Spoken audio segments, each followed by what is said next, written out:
Kể cả pi khní kể nè, cọ mơ bị hại, lục cừuเป็ด ដំបងឡាយ ព្រមសម្ភារ ចុងក្រោយ កិច្ចគ្នា តើការសង្គ្រោះបឋម និងការធ្វើចលនាបេះដូង តើធ្វើបែបនេះ តើត្រូវឬទេ ចូលសម្រាប់ពុកម៉ែបងប្អូនវិញ យកឃើញយ៉ាងណាអំពីคลิปវីដេអូហ្នឹង ហើយការសង្គ្រោះបែបហ្នឹង តើត្រឹមត្រូវឬអត់ បាទសម្រាប់ខ្ញុំខ្ញុំមិនហ៊ាននិយាយអីទេ ដោយសារតែខ្ញុំមិនមែនជាគ្រូពេទ្យ ហើយខ្ញុំសូមលើកសំណេរមួយមកអានឲ្យបងប្អូនស្ដាប់ទៅ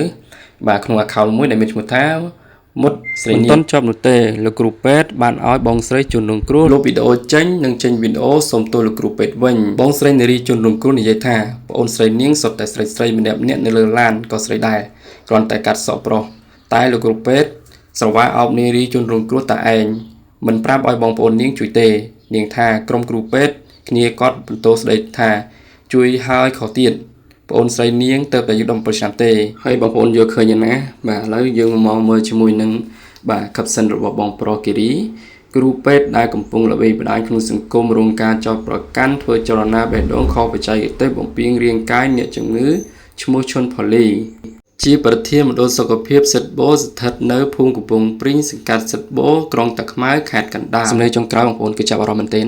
បាទចេញពី account បាទសារព័ត៌មានគេការពារគ្នាគេណាអាក្រក់មើលពេកហើយគ្រូពេទ្យដំបងឡាយព្រមសម្ភារចុងក្រោយកិច្ចគ្នាថ្នាក់លើការពារមិនឲ្យសម្ភារក្រោយហេតុផលខុសម៉ោងរដ្ឋបាលឆ្ងល់ត្រង់មកប្រាប់ឲ្យបងស្រីលុបវីដេអូហើយចេញវីដេអូសំទោសទៀតអាណិតគ្រួសារជនរងគ្រោះណាស់គេបំពេញប៉ុណ្ណឹងហើយមិនហ៊ានចង់និយាយអ្វីទេព្រោះខ្លាចគេសូមមេត្តាក្រសួងពាក់ព័ន្ធជួយផ្ដល់យុត្តិធម៌ជូនជនរងគ្រោះផងមណ្ឌលសុខភាពសិទ្ធិបូរូបថតល្ងាចថ្ងៃទី3ខែសីហាឆ្នាំ2026បាទហើយបងប្អូនបានស្ដាប់ពីដើមមកដល់ចប់ហើយអញ្ចឹងបងប្អូនមានមតិណាដែលចង់បញ្ចេញក៏បញ្ចេញនៅក្នុងអារម្មណ៍នឹងមកតើខេត្តផលទាំងអស់នេះសូមស្របឬទេហើយការជួយសង្គ្រោះបឋមដោយរបៀបនេះតើត្រឹមត្រូវឬទេហើយបើសិនជាលោកគ្រូពេទ្យបើលោកគ្រូពេទ្យមិនខុសទេលោកគ្រូពេទ្យចេញមកបកស្រាយមកដើម្បីឲ្យមហាជនដឹងកុំឲ្យលាក់លៀមនៅតែកិច្ចវេះអញ្ចឹងទៀតបាទអញ្ចឹងធ្វើជាគ្រូពេទ្យត្រូវតែមានទំនួលខុសត្រូវនៅផ្លូវច្បាប់បើខុសដឹងខុសត្រូវដឹងត្រូវកុំឲ្យកិច្ចវេះកុំឲ្យមហាជននឹងមើលវាតម្លៃទៅគ្រូពេទ្យដទៃទៀតបាទដោយសារតែគ្រូពេទ្យម្នាក់ធ្វើឲ្យ